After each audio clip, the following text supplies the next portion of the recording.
Si l'avenir du communisme en France se trouvait dans l'islam populaire. Nous disons que c'est à partir de ce peuple-là, ce peuple musulman de France, qu'il faut penser la révolution en France. Les mosquées jouent un rôle parfois que les cellules du PCF jouaient dans les années 50. Elles encadrent, elles rassurent, elles socialisent, elles protègent. Ce que cela implique pour nous en France est simple à formuler, mais difficile à faire. Reconstruire une organisation communiste populaire avec et à partir des classes musulmanes dominées. Il faut désormais franchir un seuil.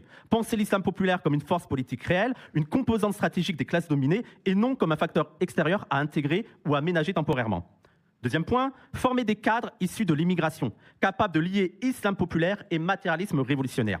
Aujourd'hui, la quasi-totalité des formations politiques d'extrême gauche, mais aussi les syndicats, ne connaissent pas un énorme succès dans les grandes masses issues de l'immigration.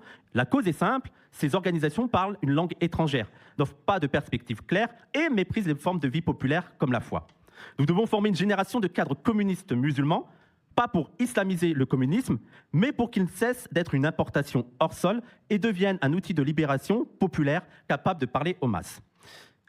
Faire émerger une force communiste populaire à la hauteur de l'État racial, c'est-à-dire organisée, enracinée, capable de disputer l'hégémonie et de reprendre le pouvoir et de reprendre l'initiative. Et nous y arriverons, Inch'Allah.